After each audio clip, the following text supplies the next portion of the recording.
This podcast is brought to you by Meteorate. Welcome to the Two Cripples, One Pair of Legs podcast, where every fortnight, your hosts, Adam Shepherd and Natasha Price, take a long, hard look at the world through the eyes of two people who believe in grabbing life by the balls and squeezing tighter than Borat in a mankini. The good, the bad, the often cringeworthy, but most importantly, the hilarity that can, and often does, ensue. If you're looking for fluffy sunshine and rainbows, My Little Pony meets Care Bears type of purity, you've probably come to the wrong place. If you're after good conversation, warped humour, quick wit, a touch of sarcasm, two proud people with disabilities with the no holes barred, leave no stump unturned outlook on life, welcome home. Hi. Hello, how you doing? Yeah, I'm good for you. Oh, good. Good. Yeah.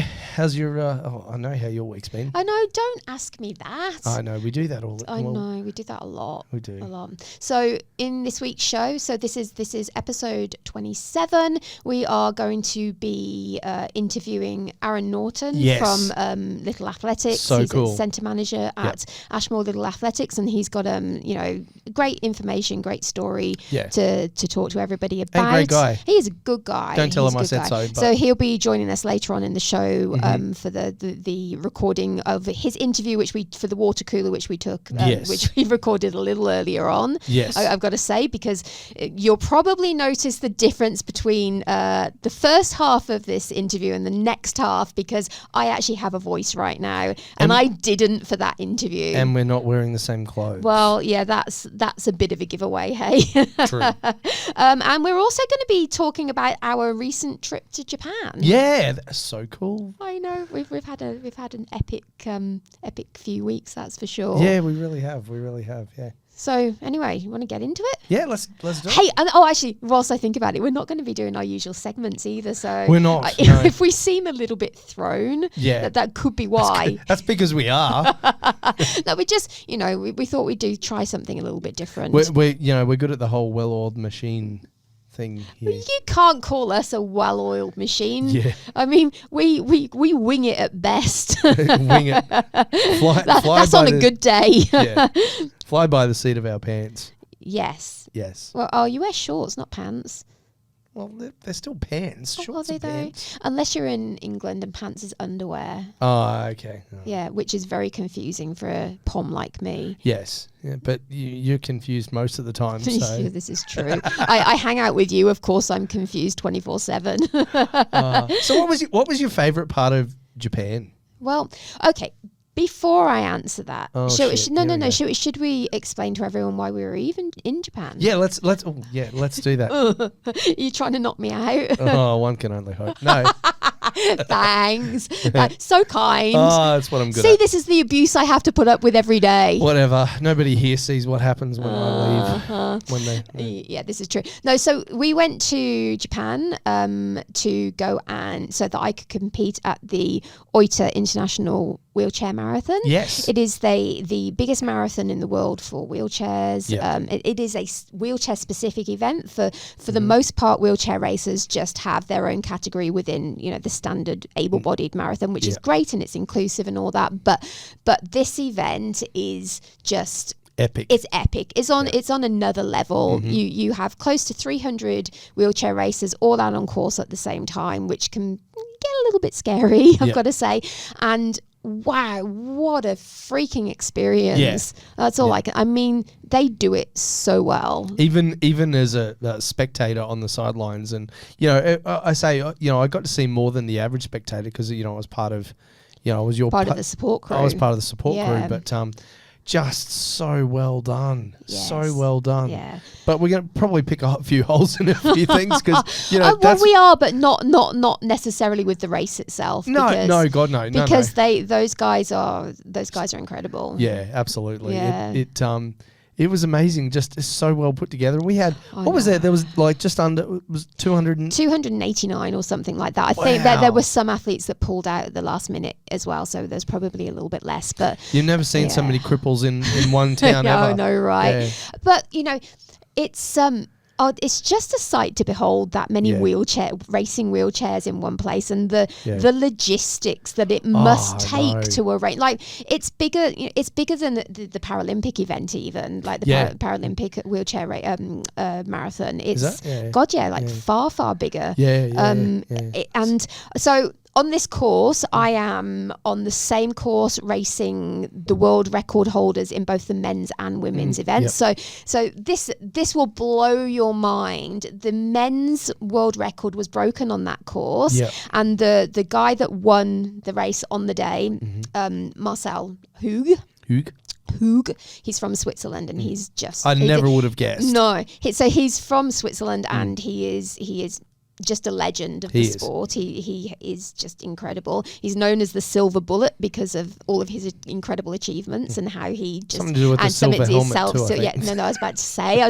was getting there because of the helmet he wears, which is rather silver and kind of awesome. Anyway, so he did that course in 1 hour 17 minutes. That is 42.2 kilometers, 26.2 miles. Yeah, something like that. Yeah. In 1 hour 17 minutes. That's nuts. With your arms. Yeah. I mean, yes, okay, so he has an epic wheelchair that is worth more than most people's houses, but it's... Cars, maybe. Worth as much as some people's houses, that's for sure. Depends on what country you're in. Yeah, true. But anyway, so so he's pretty incredible, and he was like half a second off his world record. Half a second? Yeah, like over 42 kilometers. How gutted would you be? But also on the day, both the first and second place females broke the world record. So I came in ninth, which, whatever. But having people like that on course with you, just like flying by, just absolutely whizzing by you, is like, I can't even explain it. It's like being in a wheelchair and having a high-speed vehicle go past you. Yeah. It's just crazy. Like, you feel the air. Yeah. I wonder if, like when we're having a good training block and everything's smoothly, which doesn't happen very often. Doesn't happen very often. But when things are going well and you're training well and everything's looking really good, we know it's... But I wonder what it's like, or if they have any inclination in the lead up to a race like that. They go, you know what, I might go close to the world record. Yeah. They must. I mean, they must do. They obviously look at per kilometre. Yeah, I mean, pace and all that. I'm pretty sure. I think it was Catherine that came in first. There was, if you look at the timing between the two first place females, their times were actually exactly the same. There wasn't on the marathon, because obviously it's unlike when you're on sprints and you see the tenths of seconds. Yeah. They were within the same second on their time. So there must have been some interesting thing deciding who the winner was. But anyway, I think it was Catherine de Bruyne that ended up coming in first place. But I can't actually remember where I was going with that. How fast it was. Oh, but yes, anyway, I remember her speaking to, I think it was Christy Dawes at the start, and saying that she was hoping for a world record attempt on this one. So imagine having, that's a lot of pressure to put in. Obviously, to be thinking that at the start line before 42 kilometres, you're obviously pretty confident that things are going to... They were talking about something to do with that. I can't tell you the exact conversation because I was also talking to other people, but you got to listen in a little bit when people like that are speaking and take their knowledge and just incrediblisness. So incredibleness. I just want to. There's no other word really. It's definitely an inspiring experience, a motivating experience to be out on course with people like that that are achieving speeds and feats that nobody else in the world has ever done before. Yeah. It's pretty cool. But for me, for my marathon journey, that's it's probably going to be my last full marathon other than London. Yeah, so because I got a PB in my in my second London qualifier, so I will definitely be heading to London next year. But yes, anyway, but what an experience! But Japan itself, such a cool place. Oh, what a place! The food, the people are just incredible. Like the volunteers at the marathon. Like I said, there's close to 300 races, but there's. Are you all right there? You've barely coughed all day, and now you've chosen now to do it, right? It's the podcast. Or maybe it's being in close proximity to me. Yeah, maybe. You're allergic. Yeah, maybe. So there's close to 300 wheelchair races, but there's like 2,000 volunteers. Yeah. Because we had, for you, we had 2 volunteers. Yes. Yuri and Amory. Yes. And they were both incredible. They were both so awesome. They're just good, and people will stay in touch with for a long time. So the volunteers are like handlers. They support you with whatever your needs are. If you like last year, we needed a phone charger, and quite late at night, someone goes and gets you a phone charger. It's like. I know for us, we try to be as independent as possible, but sometimes just to get some help is a God, it makes it does. As much as you and I are both stubbornly independent, we are stubborn pains in the asses. But by nature, we are both stubborn. Maybe you a little bit more than me. I don't know what you're talking about. No, but it does. It's helpful.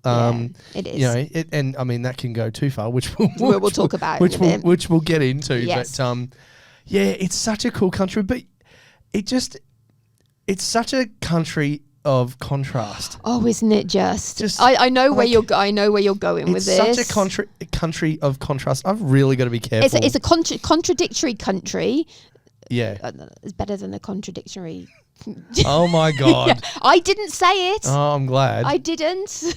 I mean, let's take it in things to a whole nother level. A little bit too far. But they've got, you go to, like, we'd go downstairs to the hotel and we'd have breakfast. And there's a robot getting around that you put... a robot getting around. Soak that in, guys. There's a robot getting around. A robot getting around that you put your tray on, and I think in some places they can actually bring the food to you as well. They do, they do. They don't hand it to you, but you've got to get it off the robot. As well as at the airport, there's a security guard robot. It's crazy. So you're literally... pushing down the track. I mean, there's like 100-meter track in the middle of Tokyo Airport, which is just weird. But anyway, I have no idea what it's there for because I didn't see it being used in any way. Well, maybe for the Tokyo Olympics. they did it in Tokyo Airport. Narita Airport, home of the Tokyo, what was it, 2020? Oh, I don't remember. Anyway, 2021. I don't remember what I did 5 minutes ago. This is very, very Don't true. ask me when the last Olympics was. It drives me crazy. But anyway... and then all of a sudden you hear this like beeping sound, and it's a robot like that's also like a police officer. It was insane, and I got to admit, what was it? The Daleks, Doctor Who. Doctor Who. I was not a Doctor Who fan. Not by virtue of the fact I didn't like it. I didn't watch it. But this thing, for all the world, looks like a Dalek. It does. Yeah. And you expect it to come up to you and go, exterminate. Yeah, exactly. Yeah. Which could clearly I've watched it lots. Could be interesting in the middle of an airport. Start shouting that, and usually you get arrested. Like these robots. Here's the other contradiction for you.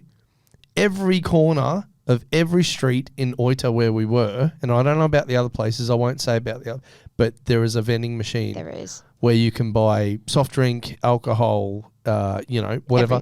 But just vending machines, so it doesn't matter what age the person is, they can get their hands on it. But not a bin to be found. Not a bin inside anywhere. No. Like there's just no bins. There's no bins unless there's bins in restaurants and cafes, and very occasionally you will find a bin next to a vending machine. Yes, but otherwise no bins. Very rarely, and they're only ever the bottle ones, the recyclable bottle ones. Yep, it's very true.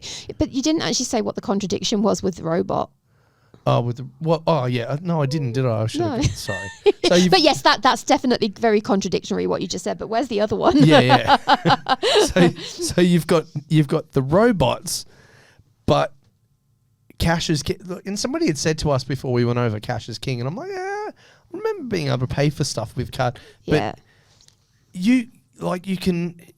there's robots everywhere, but you go to most places for a meal, and you can't pay with a card. You've got to pay.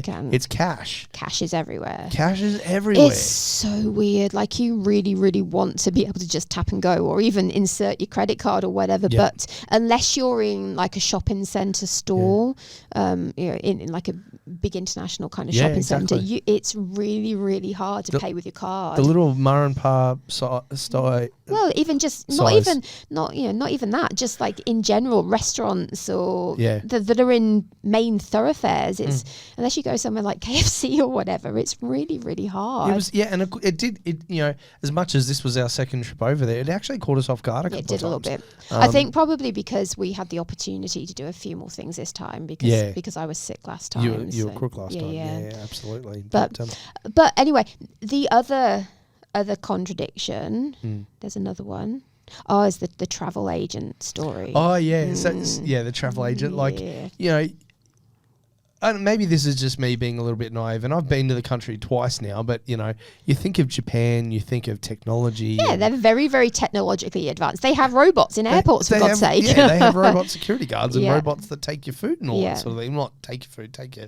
Well, they're hungry, are they? I'd be annoyed if they took my food, but the last time we were there... we got to the day before we were due to fly out, and so we organise our flights to and from Japan from Australia, and they organise the internal stuff, the domestic stuff. And the night before we were due to fly out, we still hadn't heard about our internal flight out of Oita. Out of Oita, So on the way home, I went and found the travel agent that was taking care of everyone. And I said to him, I need to find out about our flight tomorrow. No details. I need to find out. And you would expect, maybe pull out a laptop or even an iPad or something. I swear to God, you're going to say you'd expect him to pull out a hurdle. Well, I don't know why I thought that, but there you go. That was the wrong button. No, that was the wrong. That ain't going to work, is that it? That was laughter. Are you laughing at me? Yes, I am.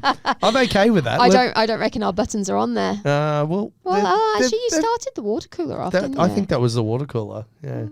Okay, that's interesting. Anyway, it's all right. We'll figure it out. What were we saying? What were you saying? We'll figure it out. I was talking about the travel agent. Yes, travel agent. And so anyway, I've gone to him and I've said, need to know about flights tomorrow.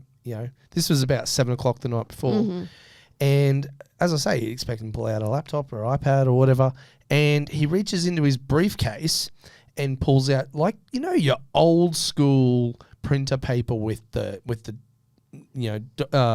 holes down the side, and perforated holes, and you can pull it up. He pulled out 1980s kind of stuff. He must have pulled. He grabbed a top sheet of that, and it would just drop to the floor.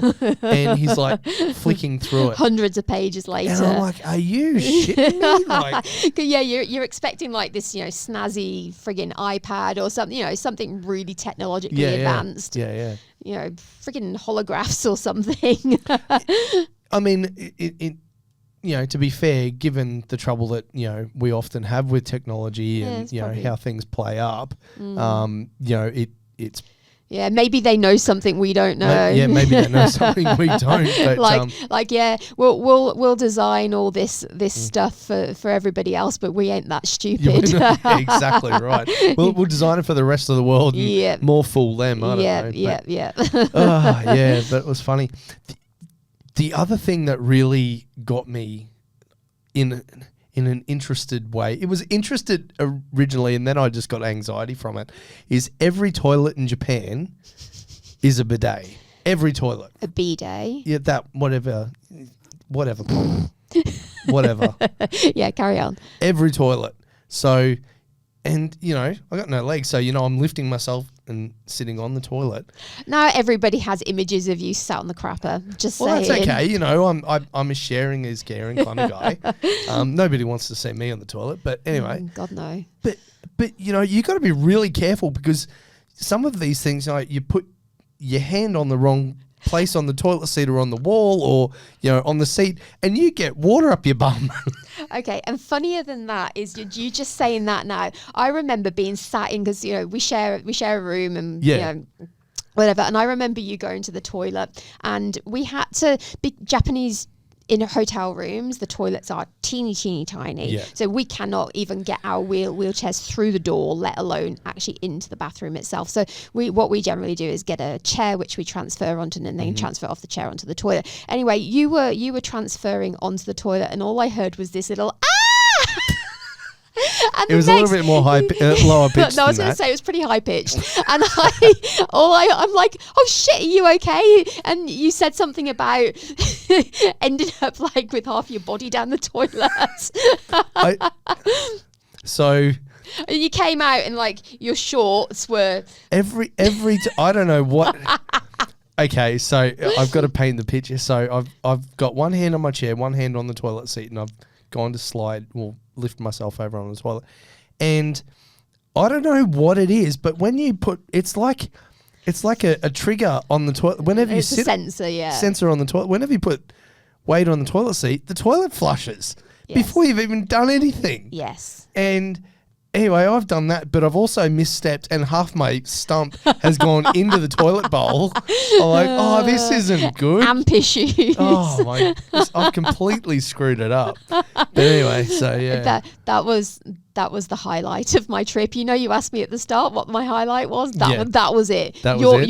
Your high pitched screaming. Oh, actually, I tell you what my highlight was. The monkeys. The monkeys. So we went to and I can't remember the name of it. Teriyaki Kama, something like Teriyaki Sama. Yeah. Monkey Island. Place. Yeah, Monkey Island. Yeah. Monkey Mountain. Monkey Mountain. Monkey Mountain. Teriyaki Sama. Not Monkey Magic. No. Not Monkey Magic. It's killing you right now not to go monkey. Monkey.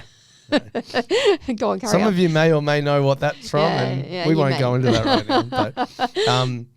But it was so cool. Like, we're just going through this place, and there's monkeys everywhere, and they're just wandering they're just chasing each other around, and it's like the top of this mountain that you have to get the cable car up to, and there's like this old Japanese style village there, and there's just monkeys everywhere, like wild monkeys with parents with their babies, and it's so cool. It's so freaking. But the scary thing is going into it when you're at the bottom of the mountain before you go up the cable car. They're saying there's signs and videos and shit saying don't look in the monkey's eyes. They'll fucking kill you. Don't eyeball the monkeys. Don't feed the monkeys, which is to me is kind of a given. Common sense. Yeah, the one for me was don't look the monkeys in the eye.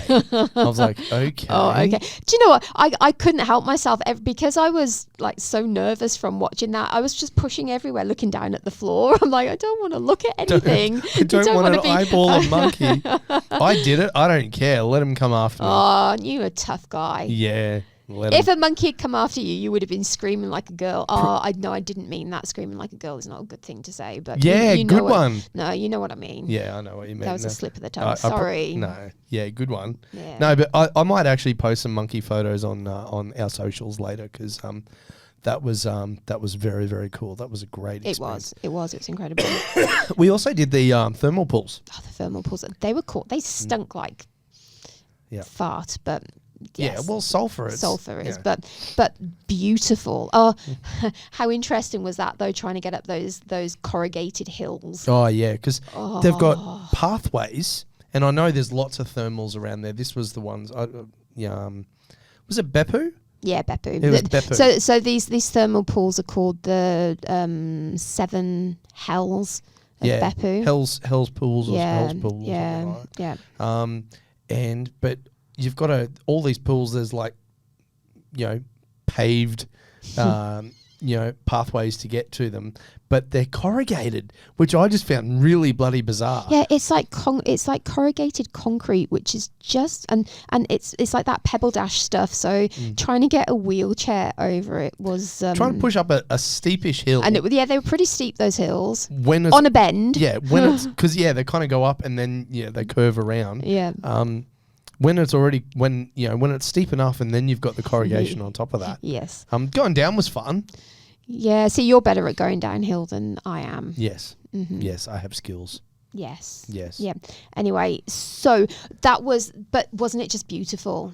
It's such a magic place. I just love Japan. I do like the culture and the history, and just you go to these places overseas when you're in Western countries like here in the US and the UK and stuff, and you see Japanese restaurants that kind of do the whole Japanese theme, and you kind of think to yourself, I'm sure that's a bit of a take on what Japan's like, and that's cool and all, but it's a touristy take on it. Mm-hmm. But when you go there, it is actually really truly like that. You have the kanji everywhere, and the Japanese symbols. Mm-hmm. You have the lanterns all over the place, and you are eating chicken teriyaki and beef teriyaki and rice with everything. But it is very beautiful and very much how you. I'm gonna stop dying one day. Oh, please do. I'm sorry. I'm trying to get. Why are you trying to do this whilst we're recording? My God. Tickling my throat. That I can't get rid of. Do you need some help? I'm happy to slap your back. I know you are. I'm aware. But anyway, Japan is just a phenomenal place. Yeah, it really is. And I think we're lucky because where we were is not a touristy area. It's very much just from what I gather, typical Japanese city. So, yeah, absolutely. But the travel was interesting. I know we touched on it before about the domestic and stuff. Yeah, but yes, So it's what? Should we stop the show? No, I'm sorry. I'm trying. No, I know it's all good. So. It was definitely an interesting experience. What I love about Japan is certainly air travel's interesting. Yes, it really is. Getting on and off the plane, they have a very. It's not streamlined, shall we say? It's you okay there? Yeah, no, I couldn't breathe for a second. Then that was weird. Oh, definitely not streamlined in any way. Anyway, shape or form. No, well, domestically was interesting, but overseas was fine. But domestically was interesting. Yeah, it was. I mean, to get you off the plane, you get one of their aisle chairs to the door of the plane. Mm-hmm. Then they get you into another aisle chair to get you onto the plane. So there's on some of them some of them they did that, which just makes absolutely no sense. Can I just say whatsoever. The aisle chairs on the plane, whilst useful because it allows us to go to the toilet. Just so people that are watching understand, on airplanes, you can't get onto a plane in your standard wheelchair because there's just not the room. There's barely the room to get somebody my size down an aisle on a plane. So when you got a big lug like me. Well, yeah, but you're small compared. Like imagine if you were like 6'5" trying to get down on an aisle plane. I just can't see how it would ever happen. But anyway, so they have these little fold up chairs which have no arms, or they're kind of like little trolleys. Yeah. Bloody luggage trolleys that they make you sit on and pull you down the aisle or whatever. But so in Japan, yes, on some of the legs you were having to get onto one and then get onto another then eventually get your day chair back. But those chairs are not the most stable or sketchy as hell. Yeah, I'd like to say, as a wheelchair user, the one thing we generally hate is when other people are pushing us, because most people that have never been a permanent wheelchair user do not understand how to operate a chair, and you become unstable, and every little bump they almost tip you out. And well, I mean, we both experienced it on with that one chair, didn't we? 100%. That was both close. Close call, that one. Well, our friend Dinesh that's been on the show before, Dr. Dinesh will tell you that he recently got turfed out of an aisle chair because of poor driving skills. And it just seemed to be that every time we went to get on a plane at an airport, it was like there was a conference of at least 5 people who would stand around for half an hour talking about how that was going to happen. I know. Like, you'd think that they'd never had a wheelchair user, which is crazy, because a lot of this was happening at Oita Airport, and they just literally transported 300 wheelchair users through that tiny little airport. So you'd think that they had, and they do that every year. It was the 42nd time this marathon was held, so you'd think they'd have some experience with this stuff, but they just seemed so confused. Yes. Very confused by us. And it was a process that generally is very long-winded as it is, but that was just made a million times harder than it needed to be. Yeah, absolutely. Should we that's pretty good segue into our segment, I reckon so. All right, let's do it. Like two cripples using a beach towel to skydive, this could go anywhere. Welcome to the soapbox session. So we are going to talk about how those conversations and that a lot of pissing around when overseas, and sometimes happens in this country as well, not to that level, but what we found is they are adamant to a point of actually making things very hard for you, to the point of us getting quite bad anxiety and and literally having everything taken away from you, that they force you to accept help. Pretty much. They take away every ounce of independence you have. As soon as you get to the airport, they force you to get into one of their aisle chairs, which, to anyone else may not sound like a bad thing. You're like, well, you're just swapping one wheelchair for another. But let me tell you, those aisle chairs are rock solid. And if you're sat in that for a couple of hours, it's not only uncomfortable, but if you're para, it can actually lead to para or quad. It can lead to pressure injuries, which can actually lead to death. So and that has happened because of people being sat in those kind of chairs for too long. So it's a very real consideration for us. But then also, they don't have self-propel push rims on, so you're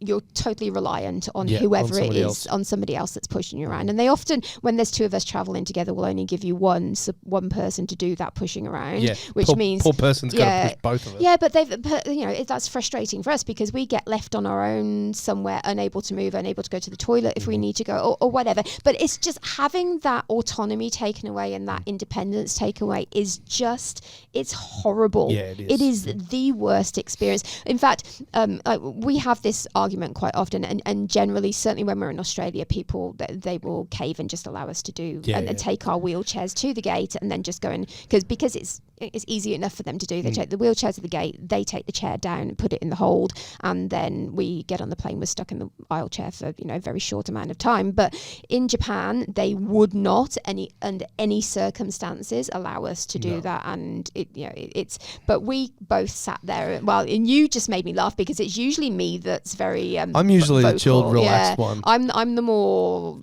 vocal. I'm not afraid to speak my mind. And you just sat there when she said, "Oh, you've got to get in the aisle chair." You just went, "No," and I've never seen you do that before.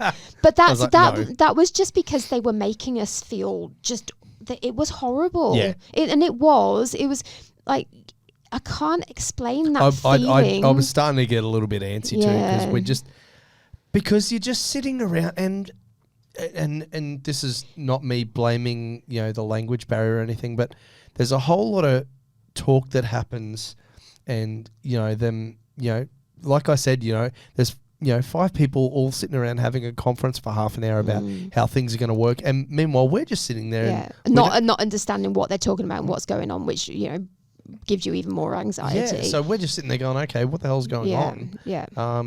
And then it's just so it's a whole roller coaster of feelings, which and I understand they're trying to be helpful but what they're not understanding is for people who have the ability to be able to do these things for themselves we don't want to have somebody taking over and pushing us around and treating us like invalids. If anybody has the ability to be able to walk and use their legs, they would.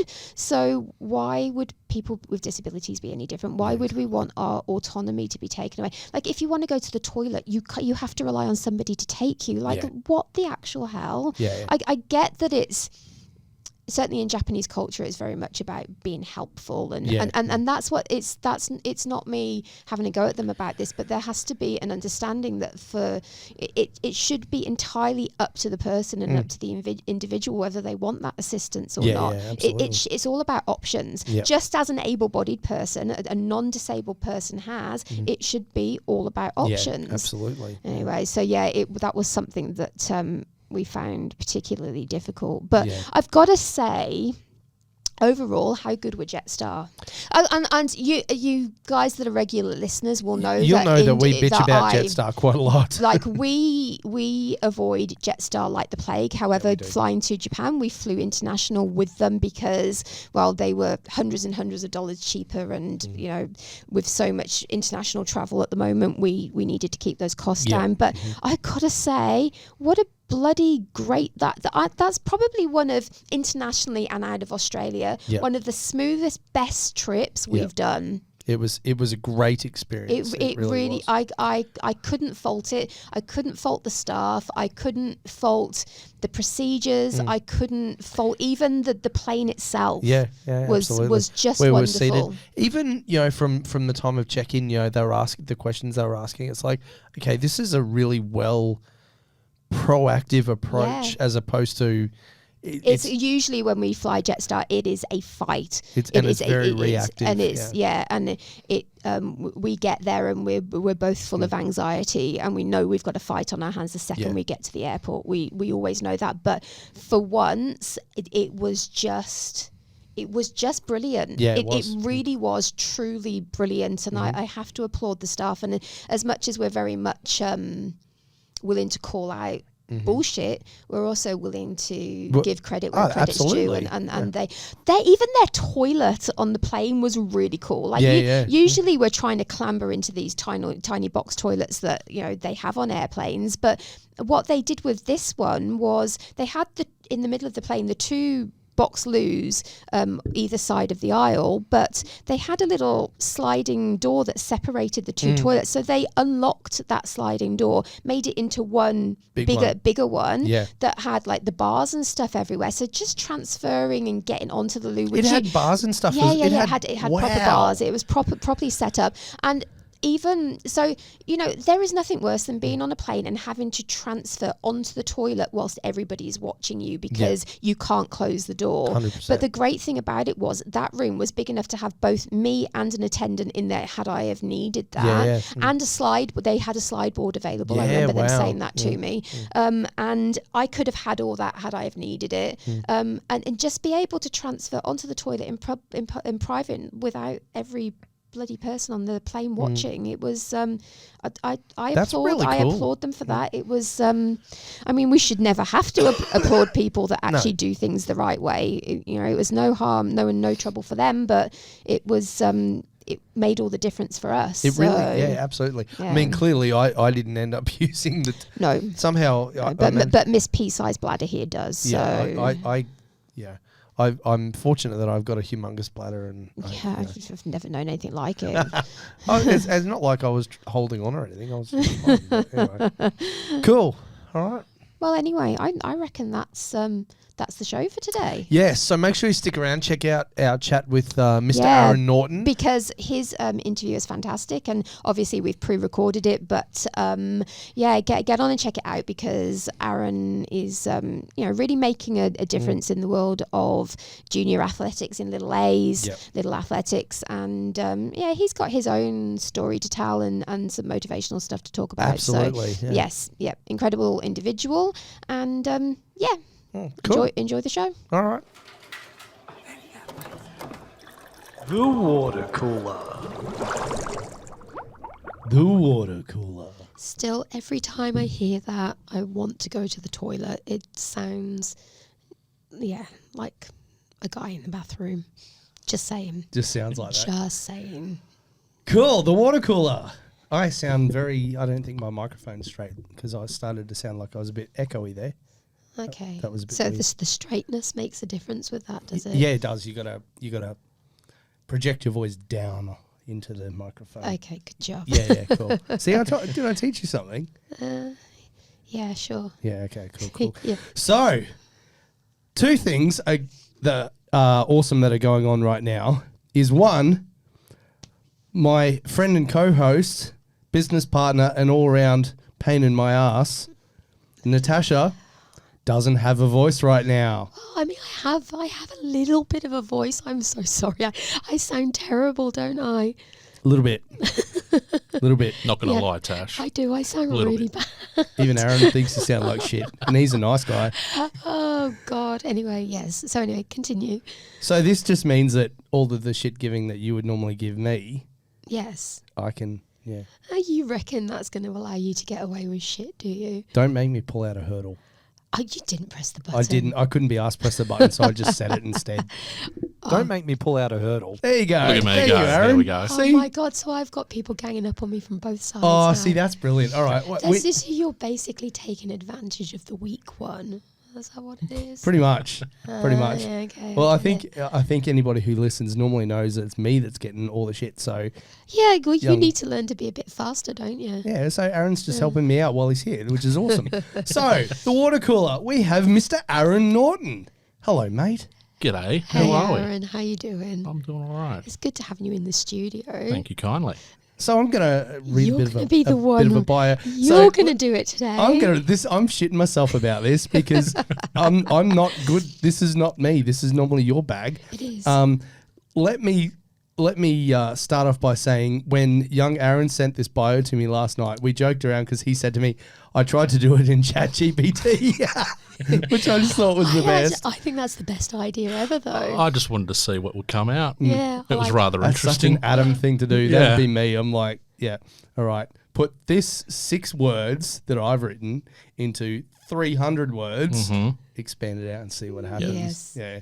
Yeah. Doesn't work though. No, it I doesn't. find AI very interesting, and it's especially as soon as you put the word disability in, it comes out with all this inspirational bullshit, and you're like, it's all fluffy. Oh my God, Yeah. stop! It's like, anyway, come on then. All right, so Aaron Norton is the manager of Ashmore, centre manager for Ashmore Little Athletics, and all-round good guy and mate of mine and yours as well. Yes. Yeah, so I'm going to read this anyway.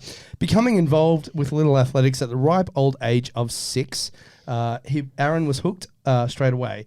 A natural sprinter and jumper who hated long distance and throwing events, he eventually came to tolerate them. Aaron excelled at state and national level as an athlete, winning multiple medals in the 100, 200 long jump. I suck at long jump. We both suck at long jump. Can't see why. Both state, both at school and Little Athletics, representing Australia in the 1998, representing Australia in 1998 at the World School Games in Shanghai, placed 5th in the 100 metres and 9th in the 200. Injuries took their toll, and athletics moved aside for family duties, still holding close ties to Ashmore Little Athletics. He has held committee positions as work and time allowed. Sorry, I'm making an absolute balls up of this. I'm having fun. No, my head's not working. Aaron has been a centre manager the club for 6 seasons, volunteering his time and experience, marking fields with Willie Nelson. With Willie Nelson. We'll talk about Willie Nelson soon. Absolutely. Coaching and everything in between to help grow champions, of the champions of tomorrow. We've got some awesome athletes at that club. We do. Man, we do. Yes. I was watching some of them like in the race running the other day on the weekend. I'm like, yeah. And for the overseas guys that don't know, little A's, little athletics, what is it? Would Little you like Athletics. to explain that? Okay, yes. So Little Athletics, it's caters for children from 5 through to 16 years of age. Generally age-specific events. Obviously, we don't do pole vault, anything like that. Yeah. What age do pole vaulters start at? Generally about 13, Yeah, 14. okay, cool. But that's within the school system and the open system. Okay. So Little A's is just kind of modified athletic events, Excellent. working in with their abilities and stuff as well. I want to see you do pole vault. Me? Yeah. Yeah, I reckon I'd probably go about a metre and then smack my head because that's generally what I do. Yeah. Well, you get a slingshot, Yeah. Oh, I'd like that. Yeah. I'd like that. jackass style, you know. 100%. 100%. Do you remember when we were in Brisbane for, was it States, maybe? And there was a massive storm that rolled through. Were you around for that? State championships last Yeah. year. Oh, which storm? It's always a storm. Oh, there was Every a single monstrous state storm, championship. and we're all in the call room. Like, Yep. they just jammed everyone into the call Yep. room, and they were like, all right, everyone else is, the storm's about to pass everyone else, because everyone else thinking they were just going to put off events and all that sort of stuff. They're like, the only people that aren't going to compete today are the pole vaulters. And all the pole vaulters are like, yes. And like, yeah. I don't know about holding a giant lightning rod. I don't think that'd be It's not so much that. It's more the poles get slippery Yeah. fair call. and trying to be, 5+ meters up in the air. Yeah. Not a good idea. Yeah, To probably be not. fair, I'd be more concerned about us out in metal-framed wheelchairs, Yeah. adding the Yes. lightning. than With rubber tyres. Yeah. the rubber Yeah. tyres are Oh, piss yeah, poor in that insulated. kind It's of. fine. Yeah. Not a rubber We'd track. be it's- alright. Yeah, it's great. alright. What's the worst that could happen? Yeah, exactly. Exactly. The job's already half done with us anyway. So aside from marking athletics track, setting up for weekly Little A's competition days, and I'm rocking, and that's annoying the hell out It's of you. isn't annoying it? the shit out of me. God, I enjoy that. I enjoy annoying you. And running committee meetings, which you do very well. Oh, thank you, sir. What else do you get up to?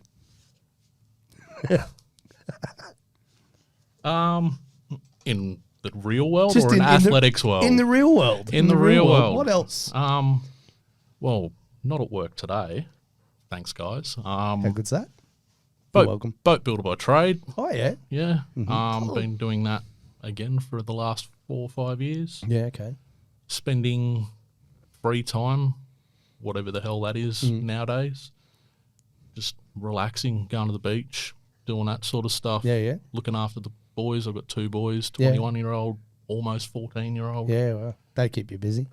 Yes. Yeah. I suppose as they 21, get... 21-year-old's fine. He looks after himself. Yeah, yeah. But 14-year-old can be a bit of an issue at times. Boat builder. I'm You learning learn things. something I new didn't every know day. this about you. No. I was like, I feel like it was one of those things I've probably asked you at some point and maybe knew and felt bad about asking because I already knew it. But yeah, Yeah, no, something I kind of fell into Yeah, when yeah, cool. when the eldest boy came along. yeah, Needed to give up the athletics side of things and yeah. get serious about the real world for The, once. the real world. Yeah, yeah. Yes, and here I am. Do you have a boat yourself? No. No.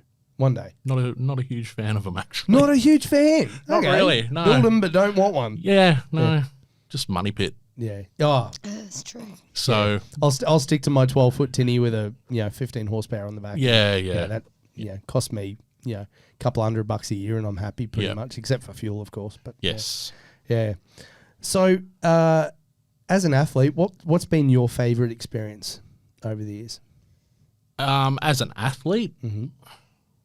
favorite experience, probably heading to those World School Games in '98. Mm-hmm. Obviously, athletics over in different parts of the world can be quite big. Yep. Running in front of 35,000, 40,000 people over there It's pretty epic. was pretty insane. Yeah. Typical at the time 100-meter sprinter with the ego. Loved it.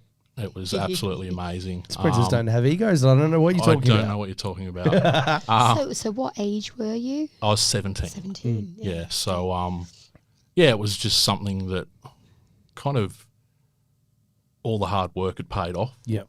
And for me, I thoroughly enjoyed that. Injuries kind of played their part with it. But, yeah, just constantly trying to improve myself too within that sporting realm. Yep. PBs are hard to come by, especially at that level. Yeah. It's the 1%ers, isn't it? It is, and trying to pass that on to people now, it's one of the hardest things in this day and age where everything needs to be immediate and why isn't this working? Yeah. Yep. So, yes. I was wearing a shirt yesterday that said 1% better every day. And somebody came up to me and said, "What? Only 1%?"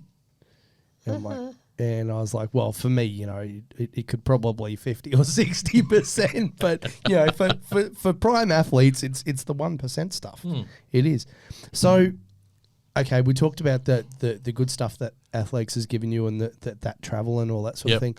What's the lowest moment you think you've had in athletics, and then I want to ask how you got your head around that stuff? For me personally, the lowest point was a lot of injuries towards the back end of my career as such, still early 20s or late teens. Just some very bad injuries, very inopportune times. Yeah, okay. Oh, it's always the way it is. Yeah, though. it's always the way. Were they sports-related injuries or were they caused by other shenanigans? No, mate, well, sport... What exactly are you asking? Oh, well, there's, Well, we all know teenage boys. I'm pretty sure, there was probably some crazy stuff going on in young Aaron's life back in the day. There was some good times, yes, but just inopportune times, like in the lead up to kind of nationals back in the day, Olympic trials for 2000. Yep. Torn hamstrings. That sucks. But not even after, like during a training session or in comp, it was warming down, kicking a football. Oh, yeah, that's the worst. So stuff like that. And you just never kind of, unless you rehab it properly, and I don't think I was in the frame of mind at that time. Yeah. Wasn't a lot of support at the time. Yeah. And, you just kind of lose your way. Yep. And move on. If you haven't got the people around you to sort of keep you there and keep you motivated and keep you moving. And that's something we talk a lot about, is making sure, you've got the right people around you. 100%. And, I think we've probably, over the years, with athletics specifically, we've probably gotten a lot better at that. I mean, a lot of team sports, they had, particularly at the elite level, they've got, teams of people. You've got physios and you've got psychologists and you've got... Coughing. Coughing as and well. coughing, Yes. exactly, yeah. So, I have a question. Yes. So, 100, 200 and Long jump. long jump. What was your favourite of the three events to competing? Probably the 100 was it's always the blue riband event. Yeah. Everyone's got their eyes on it. Entertainment factor, long jump though. Oh, okay, cool. Getting the crowd involved with that. Yes. It's always really good fun. Yeah, cool. Okay, and a second question coming from that. As a coach, Yes. what's your preferred event? Is it different to what it was as an athlete? I still lean towards the sprints and the jumps with my coaching now, but I also kind of get involved with all the throws as well.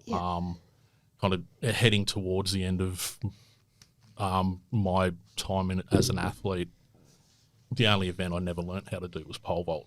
Okay. And I would have been a fairly decent decathlete Yeah. if I hadn't learned how to pole vault. Yeah, fair enough. So yeah, So you're a bit of an all-rounder. bit then. of an all-rounder, yeah. Just like I said, trying to teach kids to be decent humans first and foremost. 100%, Yeah. yeah. And the world needs more of that. Absolutely. Yeah.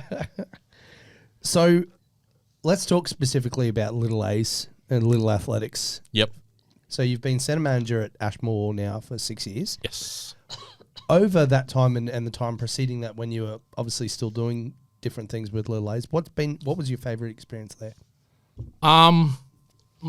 Favourite experience for me within that realm is just seeing the faces of the kids as they gradually improve.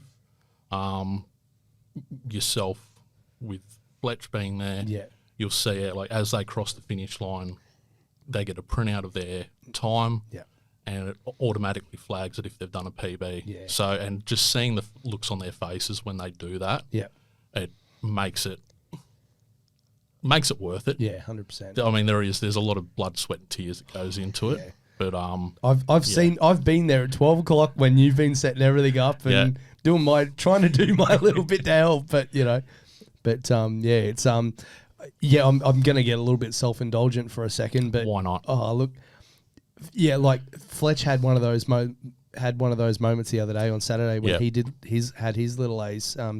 When he did his couple of events and whatnot, because he did a couple of PBs and just the grin in the face, and it's brilliant. It's so good to see. It was just the best. And I've actually I'll post a photo to the Facebook page and the Instagram, because he's doing, they've got relays coming up. Yes. And he's doing shuttle relay practice, and the grin on his face is just the best thing I've ever seen. It is, yeah. It is great.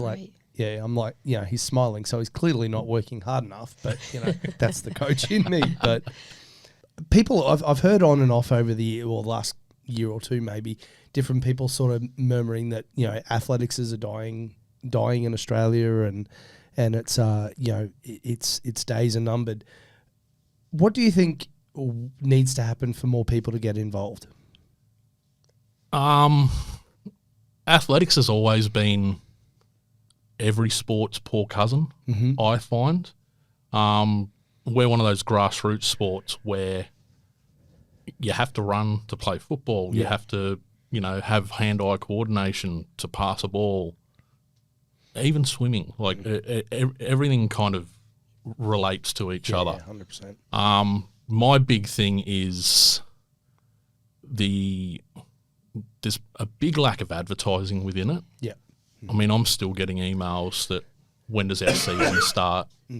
And that filters from not only Little A's state body and national body, but from the head now, like with the funding changes that have happened from the federal government on a federal government level. So previously, Little Athletics Australia and Athletics Australia were seen as separate entities and would receive funding accordingly.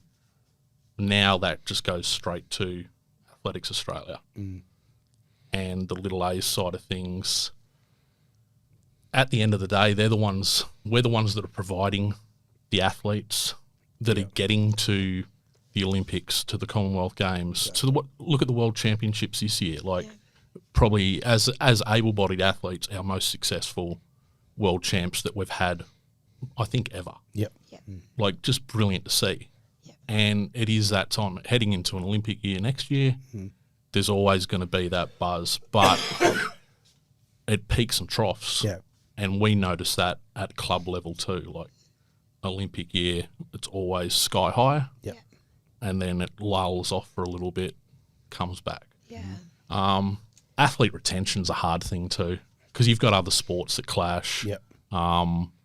Winter sports going a lot longer. Also, the newer sports come in, like OzTag and stuff like that. Love playing, or used to love playing it. Not anymore. Ankles don't deal with that one very well. But neither do mine. I was going to say, neither do yours. At least you don't have to roll ankles. True. It's great, yeah. True that. But I think they need to figure out how to work together.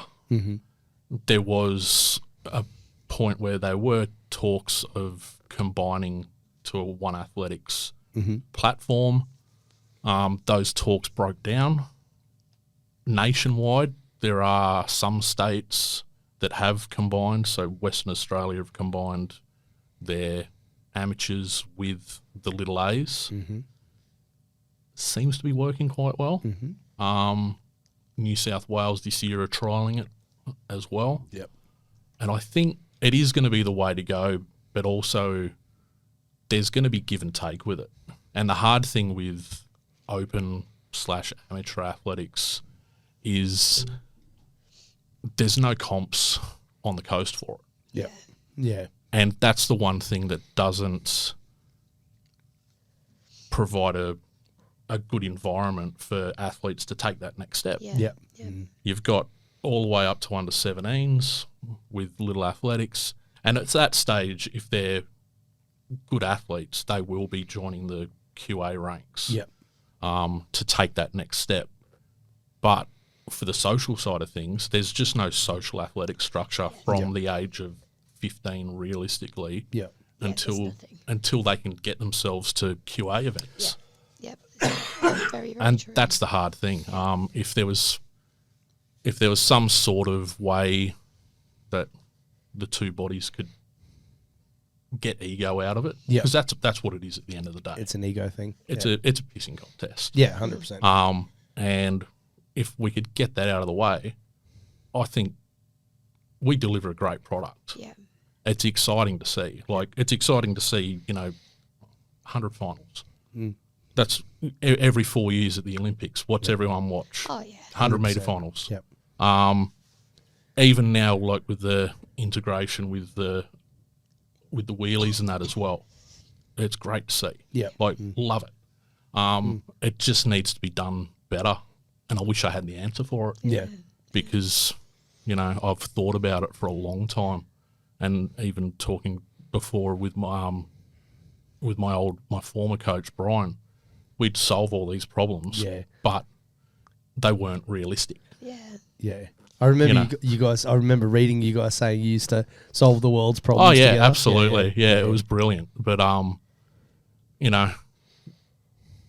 short of tearing it down and starting all over again, but we're not in that environment, and it's not really conducive to be doing that. Yeah, absolutely. Yeah.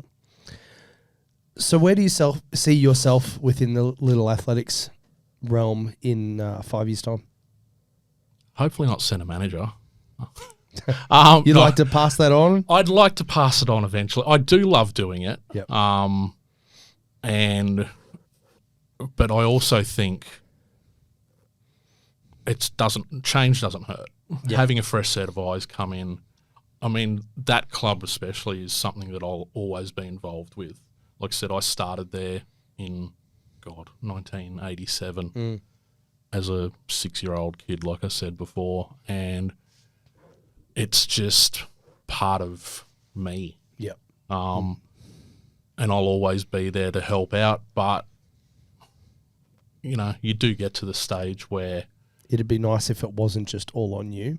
yeah, 100%. And there is, like, on our committee now, we have a fair few people that are there that are keen to learn stuff, and probably also a fault for me, like, I like to have the control of it. Like, I know how things like to be run as an athlete, former athlete myself. It's like, this works, and if I could pass that on, and now I've got a few people on the committee, yourself included, that understand that from a previous athlete's perspective as well, and it helps. It helps a hell of a lot. Yeah, absolutely. Awesome. Out of interest, how long has the Little A's Ashmore club been in existence? We are in our 39th season. Wow. So next year's the big That's 4-0. incredible. That's awesome. We've been at our grounds. Well, 87 was the first year at those grounds. So it's Crazy. 40th That's awesome. year next year, which is great. Best little A's club going. Absolutely. I mean, that's my personal. That's your opinion. You're biased, but I'll take it. But ask anyone around. Well, you took Fletcher to that club because it was recommended. So by a fair few people. I was actually Glennis Nunn. Yep. Who fortunate is a friend of ours, and we know through athletics and whatnot. Yep. And I said to her, I'm like, you're a person in the know. Where do I take my son who wants to learn how to run and throw things and all? And she's like, Ashmore. And I'll have to give her a thanks for yeah, that. do that. I see her all the time too. She trains down. She's a Ashmore good too. human. We need to get her in here. Yeah, we do. It's funny because I remember seeing you at Griffith Uni years ago when we were kids. Yeah. Because that was the first shit then, wasn't I? And so was I, mate. Oh, yeah. Yeah, it was great. It was wonderful. I used to be able to fit into a racing wheelchair back then. I don't know how I'd go these days. You'd be right. Give Just it a go, get the right size chair would be useful. Yeah, that's true. It's going to have to be a big one. Oh, stop it. All right, so we're just going to go last few questions, just questions we ask all our guests. And, Yes. Yeah. So what is something about you people might be surprised to know? I'm not too harsh. I'm not as harsh as I seem all the time. I do have a softer side. Actually, a thing that some people might not know, and I don't know if you guys do, with my hand. See, Oh my God, you've got no fingers. Yes. See, I knew, and Tash, I didn't know. I Tash didn't know. didn't. So yeah, I was actually born like that. Yeah. Okay. I've never asked either. And No, yeah. and some people don't. Yeah. And it's funny. Well, it's not. It is in a way. Like I look back at it now. It was shit growing up as a kid. Yeah. And you can attest to it as well. Like, yeah. Kids especially are assholes. Oh, yeah. If there's something different, Yeah. that's it. And that was one of my best memories when I was running. Like I'd always cop it, I should be in the Special Olympics, blah, blah. Jesus. And I'd turn around at state champs or at nationals after wiping the floor with them and go, how does it feel? You've just been beaten by what you just called a cripple. Yeah, exactly. And like I'd say it in front of their parents, I wouldn't give a shit. Yeah. 100%. Good And job. it's just brilliant. Well, if they're going to give it, you're going to be able to give it back. And like, especially in that game, yeah. 100%. It's the amount of people that have come up to me and I'm sure you've copped it too, and it's all got it as well. It's like, have you been to the Special Olympics? Oh, Jesus. I'm like, no, I haven't. I mean, I am really, really special, but no. Yeah, I used to have an ex-girlfriend that used to say I was special as a Happy Meal. Don't know if that was. I still don't understand that. Because Happy Meals are special. They're a special thing that you get as a kid. Yeah. You are pretty special. Special. Not in a positive way. No, I'm joking. So does Aaron Norton have a bucket list? And if so, what's at the top of it? Bucket list. I do have a bucket list. Mm-hmm. I scratched a few things off it a few years ago. Nice. For me, when I was in China, got to see the Great Wall. For me, that was Very one cool. thing I wanted to go see. Yep. Very lucky too. Just before COVID kicked off, the family went over to England, over to Stonehenge. Cool. Brilliant. Amazing. Like just something that, and I suppose the one on, probably two on my radar at the moment is going to Olympia in Greece. Ooh, yeah. And I'd love to be in Paris next year for the Olympics. Yeah, absolutely. Watching, obviously. That's our plan too. Not watching, competing. Yes. Yeah, you'll be competing. You'll be competing. Hopefully. Which celebrity could you see yourself being besties with? Yeah. Which celebrity? Do you two count? Maybe Tash, not Maybe me. Tash. Okay. I don't know really. I've been sitting down, binge watching in my little bit of downtime, on Disney. Welcome to Wrexham, Oh, okay. Yeah. and I love it. Like, Yeah. I could totally hang out with Ryan Reynolds all the He's time. awesome. Do you know what? The number of people that answer Yeah. this Yeah. question with Ryan Reynolds. It'd be is just, he's just just one of those guys. I And just- I see the Deadpool pop out there. It yeah. looks kind of cool. I just don't think you'd ever completely know where a conversation is Oh, going with you, 100% mate. not. No. Like it would just, Yep. yeah, It'd be fun. absolutely. Ryan Reynolds, I like that. I like that. What's one thing you would do if fear wasn't a factor?